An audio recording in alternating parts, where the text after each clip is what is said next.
You know what gets me every single year? You walk out to your garden on a beautiful July morning, coffee in hand, feeling good about life, and then you see it. Your tomato leaves are chewed to lace. There's a line of aphids crawling up your pepper stems like they own the place. And that squash plant you babied from seed? Something got to it overnight. So what do? Same thing I did for 20-something years. You grab a bottle of something off the shelf, spray everything down, and hope for the best. Maybe it works for a week, maybe two, but the pests come back. They always come back, and every season it feels like you're fighting the same war with the same weapons, and somehow you're still losing ground. But here's what caught my attention a few years back. I was visiting Lancaster County, Pennsylvania, and I got to spend some time around Amish gardens. These folks have been growing food for over 300 years without a single bottle of synthetic pesticide. Not one. And their plants looked better than mine, healthier, fuller, less damage. I'm standing there looking at rows of tomatoes with barely a nibble on them, and I'm thinking, what did they know that I missed for 3 decades? Today, I'm going to walk you through exactly what they do and how you can start using it in your own backyard.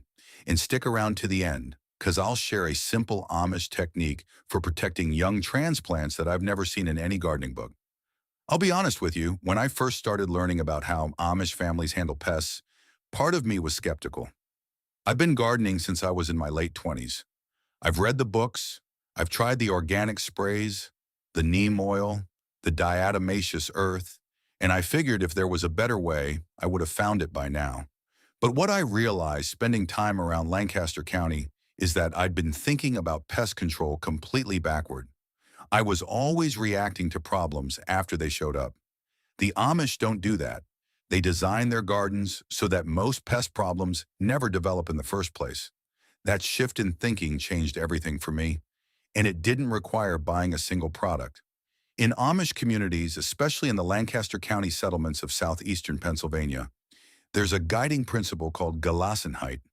It's a German word and it's hard to translate perfectly into English. But the closest meaning is something like yielding to the natural order, surrendering control, trusting that God's design has a balance built into it, and your job isn't to override that balance, but to work within it. Now, I'm not here to preach theology, but here's why this matters for your garden. When you spray a pesticide, even an organic one, you're overriding the system. You're killing the pests, sure, but you're also killing the ladybugs, the lacewings, the parasitic wasps, the ground beetles, all the creatures that were already working to control those pests for free. The Amish figured out through generations of observation what modern soil science and entomology are now confirming. If you build a garden that supports the system manages itself. You don't have to fight nature when you let nature do the fighting for you. That's Gelassenheit in the garden, and here's how it works, step by step. The first thing Amish gardeners understand is that pest control starts in the soil, not on the leaves. This is where most of us get it wrong, myself included for a long time. We see a bug eating our plants, and we treat the plant. But the Amish approach says if your soil is right, your plants will be strong enough to handle moderate pest pressure on their own. Here's the science behind it. Healthy soil that's rich in organic matter and microbial life produces plants with stronger cell walls and higher concentrations of natural defensive compounds. University research out of Penn State and Cornell has shown that plants grown in biologically active, compost-amended soil are measurably more resistant to both pest damage and disease. The plants are literally tougher. It's not folklore, it's chemistry. So here's what to do. Every spring, before you plant anything, spread 2 to 3 in of well-aged compost across your garden beds and work it into the top 4 to 6 in of soil. If you can get your hands on compost that includes aged manure, even better. The Amish use a lot of horse and cow manure composted over winter, and that combination of plant matter and animal waste creates an incredibly diverse soil microbiome. If you don't have access to aged manure, regular homemade compost or a good quality bagged compost works fine. The key here is consistency. Don't just do this once and expect miracles. The Amish build their soil every single year, season after season. After 2 or 3 years of annual compost additions, You'll notice something remarkable. Your plants will be visibly more vigorous and you'll see less pest damage overall. Nature doesn't work that way, but noticeably less. I started doing this about 4 years ago, and the difference in my tomato and pepper plants alone was worth the effort. They're thicker stemmed, darker green, and they bounce back from minor pest feeding much faster than they used to. One thing to keep in mind, if you're in zones 3 through 5 where your growing season is shorter, get your compost down as early as the ground is workable in spring. Ideally 3 to 4 weeks before your last frost date, so the soil biology has time to wake up before transplanting. In zones 7 through 9, you can add compost in late winter and get an even earlier start. This next step is where the Amish approach really starts to look different from a conventional garden, and honestly, it's the part that surprised me the most.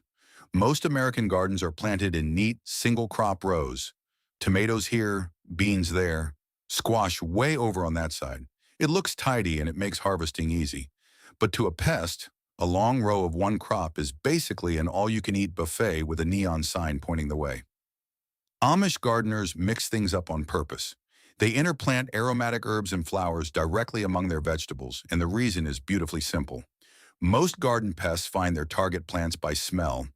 Aphids, cabbage moths, tomato hornworms, cucumber beetles, they all navigate by following the chemical signals that their host plants release. When you surround those host plants with strong smelling companions, you create what entomologists call olfactory confusion. The pests literally cannot find your tomatoes because the basil, the marigolds, and the dill are drowning out the signal. Here's exactly how to set this up. For every 3 to 4 tomato plants, tuck in one basil plant, about 8 to 10 in from the base of each tomato. Basil repels aphids, whiteflies, and tomato hornworms, and as a bonus, many gardeners swear it improves tomato flavor. The Amish have been planting these two together for generations. Between your rows of cabbage, broccoli, or kale, plant dill or cilantro every 12 to 14 in. These herbs repel cabbage moths and imported cabbage worms, but here's the double benefit. When the dill and cilantro flower, they attract parasitic wasps and hoverflies, which are voracious predators of aphids and caterpillars. So you're repelling one set of pests while recruiting their natural enemies at the same time. That's the kind of efficiency the Amish have built into their gardens for generations. Around the borders of your beds, plant French marigolds, not the big African marigolds, but the smaller French varieties. Space them about 10 to 12 in apart. Marigold roots release a compound called alpha-terthianol into the soil that suppresses root knot nematodes, and their strong scent above ground deters whiteflies and squash bugs. This isn't just tradition. Research from multiple agricultural universities has confirmed the nematode-suppressing effect of French marigolds. Now, not every Amish community plants the exact same combinations. Families pass down their own preferred pairings, and what works in Lancaster County might get tweaked a bit in Holmes County, Ohio, or in the Indiana settlements. But the underlying principle is the same everywhere. Never plant a crop alone. Always give it companions that confuse pests and attract allies. If you're in a hotter climate, zones 8 or 9, swap cilantro for summer savory since cilantro bolts fast in the heat, and add a few nasturtium plants along the edges as well. Nasturtiums serve double duty, and I'll get to that in a later step.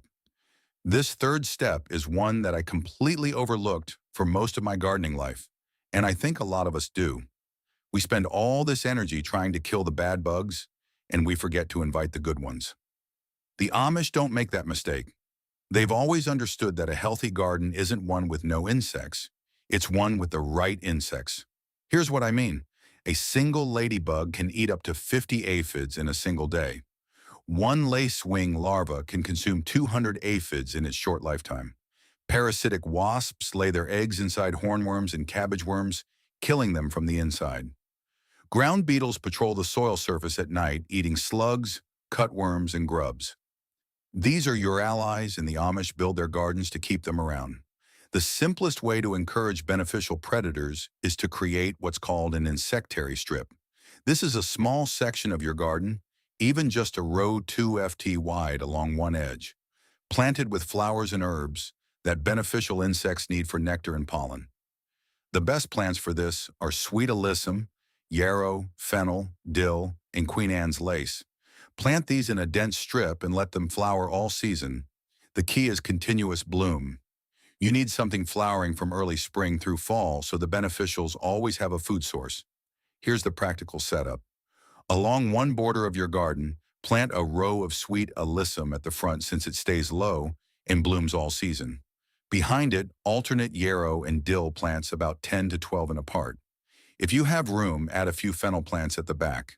This strip will buzz with hoverflies, parasitic wasps, lacewings, and ladybugs within a few weeks of the first blooms.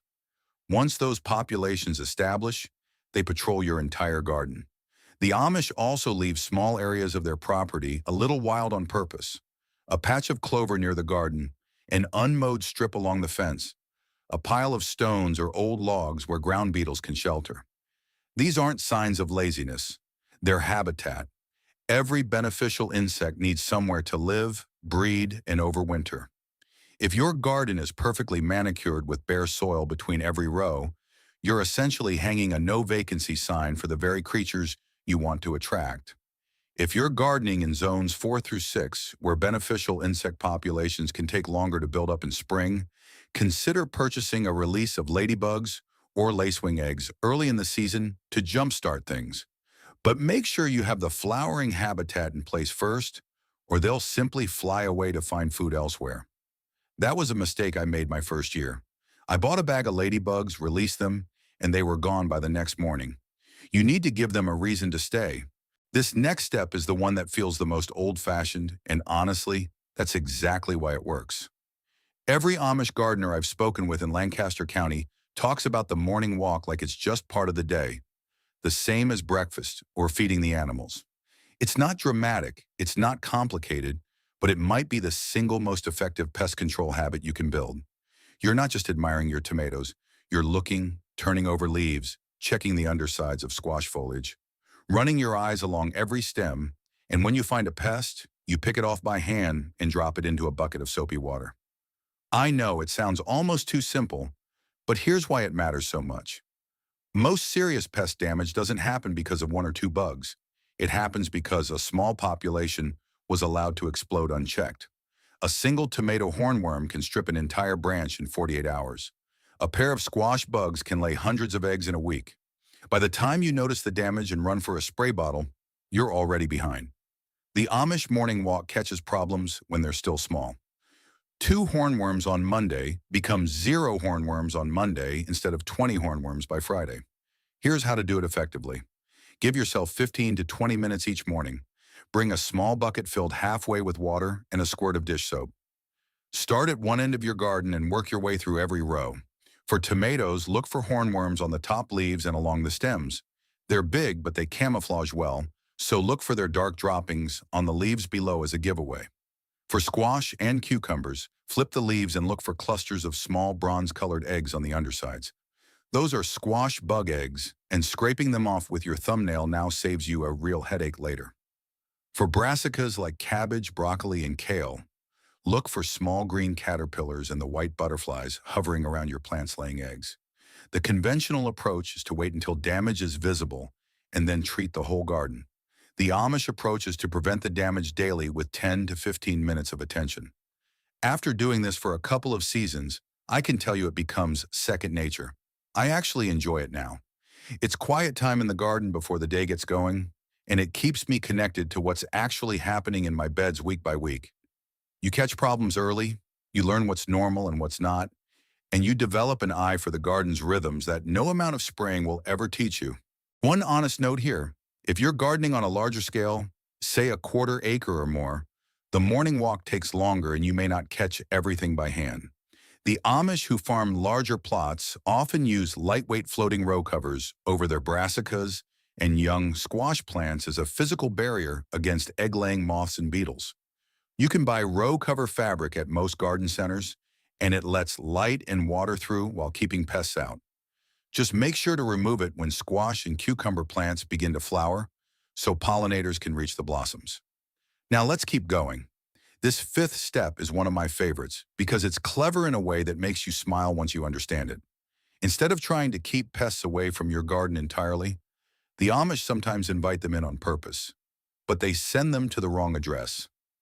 This is called trap cropping. The idea is simple. You plant something the pest likes even more than your main crop, and you plant it on the edges of your garden where it draws them away from the vegetables you actually care about. Nasturtiums are the classic Amish trap crop. Aphids are wildly attracted to nasturtiums, far more than they are to your beans or peppers. Plant nasturtiums in a ring around the outside of your garden or at the ends of your rows about 6 to 8 inches apart. The aphids will cluster on the nasturtiums and largely leave your main crops alone. Once the nasturtiums are loaded with aphids, you have two choices. You can pull the plants and dispose of them, or better yet, leave them and let the ladybugs and lacewings from your insectary strip come feast. That's the system working together. For flea beetles, which are a nightmare on eggplant and young brassicas, plant a row of radishes as a trap crop about 2 feet in front of your main planting. Flea beetles prefer radish leaves and they'll congregate there first. Sacrifice the radish tops and your eggplants stay clean. Blue Hubbard squash is another traditional trap crop that the Amish and many New England gardeners have used for generations. If you grow any kind of squash or pumpkin, planting a couple of Blue Hubbard squash plants at the far corners of your garden will draw squash vine borers and cucumber beetles away from your main crop. They're magnets for those pests. You're not trying to save the Blue Hubbard, you're using it as a decoy. The beauty of trap cropping is that it requires no sprays, no products, and no daily labor. You plant it once and it works all season. The pests do exactly what nature designed them to do. They just do it somewhere you don't mind. This last step is the only one that involves making something, and even then, it takes about 10 minutes. For the times when pest pressure is heavier than usual, or when you have a specific problem that needs direct attention, the Amish rely on homemade deterrent sprays made from ingredients they already have in the kitchen. Here's the recipe I learned from an Amish neighbor in Lancaster County, and it's the one I keep coming back to because it works and it's dead simple. Take 4 to 5 cloves of garlic, 2 hot peppers. Cayenne works great, or whatever hot pepper you have on hand, and chop them up. Add them to 1 QT of warm water and let the mixture steep overnight, at least 12 hours. The next morning, strain it through cheesecloth into a spray bottle and add 1 TSP of liquid dish soap. Not detergent, just plain dish soap. The soap helps the spray stick to the leaves and also breaks down the waxy coating on soft-bodied insects like aphids. Spray this directly on affected plants, focusing on the undersides of leaves where most pests hide. Apply in the early morning or late evening, never in direct midday sun, because the soap can cause minor leaf burn in intense heat. One application usually keeps pests at bay for 5 to 7 days. Reapply after heavy rain. Now, I want to be straight with you. This spray does not kill pests on contact the way a synthetic pesticide does. It deters them. It makes your plants smell and taste unpleasant to the insects, so they move on. Combined with all the other steps we've covered, that's usually more than enough. But if you're expecting one spray to wipe out an entire infestation overnight, that's not what this is. This is part of a system, not a standalone solution. Let me share some patterns I've noticed over the years. Things I used to do the conventional way that the Amish approach handles differently. No judgment here. I did all of these myself for longer than I'd like to admit. The first pattern is reaching for a spray at the first sign of a bug. Most of us were taught that any pest presence means you have a problem. The Amish see a few aphids and they don't panic. They know the ladybugs are coming. A small pest population is actually food for your beneficial insects. And if you spray it away, you remove the food source that keeps your predators around. The Amish let the system respond before they intervene. The second pattern is planting in monoculture rows. I did this for years because it looked organized and made harvesting easy. But a long row of nothing but cabbages is an open invitation for cabbage moss. Interplanting breaks up that signal and makes it harder for pests to find their target. The third pattern is keeping the garden too clean. Bare soil between rows might look tidy, but it eliminates habitat for ground beetles, spiders, and other soil-dwelling predators. A little clover between rows or a thin layer of straw mulch gives those allies somewhere to live and hunt. The fourth pattern is ignoring the soil. I used to think pest control and soil health were two separate topics. The Amish taught me they're the same topic. Weak soil grows weak plants, and weak plants attract pests. Strong soil grows strong plants, and strong plants can handle a few nibbles without collapsing. Now, here's something I picked up from an Amish family that I haven't seen mentioned in any gardening guide, and it's one of those techniques that seems almost too simple to matter until you try it.